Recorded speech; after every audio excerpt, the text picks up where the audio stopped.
Nous allons aborder à présent les références relatives et absolues. Alors là, c'est un bien grand mot qui impressionne. Si tu as une soirée quelconque et tu discutes avec des gens, tu pourras dire bientôt, je maîtrise dans Excel les références relatives et absolues. Ça fait super bien. Alors, pour bien comprendre ce que c'est, je vais te montrer dans un premier temps le problème que tu risques de rencontrer dans Excel. On y va. Prenons un exemple tout simple. J'ai dans la colonne A des montants, 4000, 600, 900 et encore 900, et j'ai dans la cellule C8 un taux de TVA.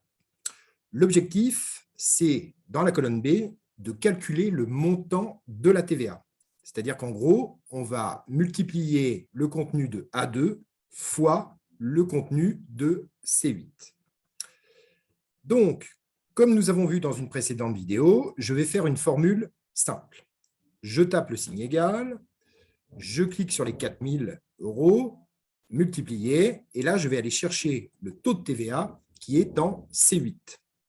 Jusque-là, il n'y a pas de problème. On appuie sur Entrée, et j'ai bien une TVA de 800 euros.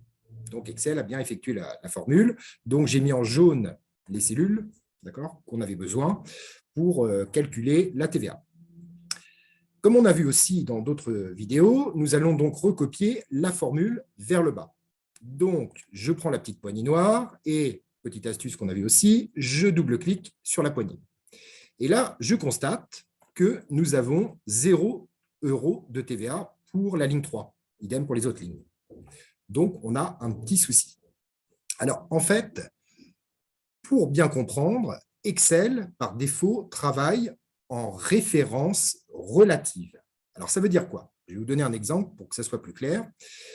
Dans Excel, c'est pour ça que j'ai mis en jaune, lorsque vous êtes ici, vous allez chercher une cellule en arrière, le montant que vous avez besoin dans votre formule. Donc, une cellule en arrière. On va l'inscrire, une cellule en arrière. Okay? Puis, on va aller chercher le taux de TVA. On va donc descendre de 1, 2, 3, 4, 5, 6 cellules plus bas. Donc, 6 cellules vers le bas. Okay. Et ensuite, après, une cellule vers la droite. D'accord? Donc, une cellule vers la droite. Alors, en gros, on pourrait, je vais faire une image, on pourrait appeler ça un chemin, en quelque sorte.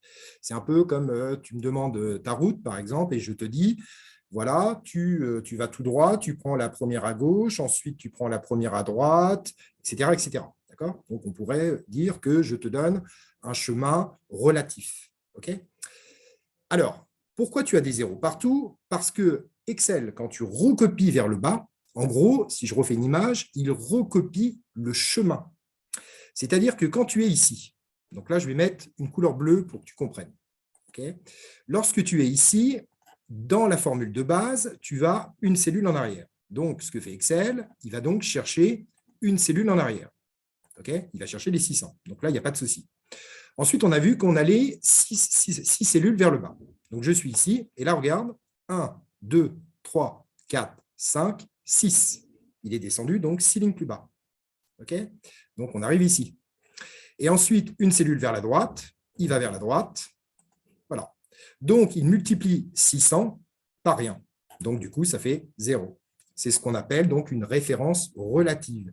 Il fait exactement le même chemin. Donc, si tu décales d'une ligne, tu es une ligne plus bas, donc lui, évidemment, il va chercher la TVA une ligne plus bas. D'accord? Ici, par exemple, les 900, il va les chercher ici. Il y a un décalage. C'est ce qu'on appelle les références relatives. Alors, elles servent pour d'autres choses, on verra plus tard, mais ça peut poser problème quand tu vas toujours dans la même cellule, tu veux toujours aller dans la même cellule chercher une valeur. Alors, pour pallier ce problème, entre guillemets, on fait donc appel aux références absolues. Référence absolue, c'est un peu, si on reprend l'exemple du chemin, où tout à l'heure je te disais, voilà, tu vas première à droite, deuxième à gauche, etc. Là, on est en relatif. En absolu, ça pourrait être, bon, bah voilà, tu vas 8 rue Maréchal Juin. Donc là, dans ce cas-là, c'est de l'absolu. OK? Donc, on va dire Excel, voilà, je vais une cellule en arrière, j'irai toujours une cellule en arrière, mais par contre, quand je vais aller chercher la TVA, d'accord, je veux rester en absolu. Ça veut dire que quand je vais recopier vers le bas, je ne veux pas de décalage. D'accord? Tu ne descends pas d'une ligne. Alors, comment on met en référence absolue? Donc là, je vais à nouveau refaire la formule. Je vais donc ici, je tape le signe égal, je vais chercher le montant hors taxe, multiplier, et là, je vais cliquer donc sur C8. Donc, si tu regardes en haut, tu as A2 fois C8. Okay, sauf que quand je vais recopier vers le bas, tout à l'heure, si je laisse comme ça va marquer A3 fois C9. Ça va décaler. Okay, mais moi, le C8, je veux qu'il reste figé. Donc, ça veut dire, si je recopie vers le bas, tu iras toujours en C8. L'astuce, donc, on va mettre en référence absolue. Donc, pour un clavier PC, il suffit de faire FN F4. Et là, on voit bien, on a des dollars qui apparaissent. C'est-à-dire qu'on a un dollar devant la colonne, devant le C, donc ça veut dire qu'on a figé la colonne, et on a un dollar devant le numéro de la ligne, 8. Donc la ligne 8 est figée aussi. Alors, si tu n'as pas la touche FN, ça peut arriver sur certains ordinateurs, okay, dans ce cas-là, tu appuies juste sur F4. Pour certains Mac, ça fonctionne, d'autres non. Donc là, dans ce cas-là, vous êtes obligé de le saisir à la main. C'est-à-dire qu'on met un dollar à gauche de la lettre, ici, d'accord, et un dollar à gauche du numéro de la ligne. Okay, j'appuie sur Entrée, on a toujours 800, c'est parfait. Et là, je vais recopier ma formule vers le bas. Et là, on peut remarquer qu'il a bien calculé la TVA. Si je me positionne dans n'importe quelle cellule, ici, on voit bien qu'on a A4, référence relative, fois C8 en référence absolue. Alors là, c'est juste une introduction. La prochaine vidéo, je vais approfondir les références relatives et absolues.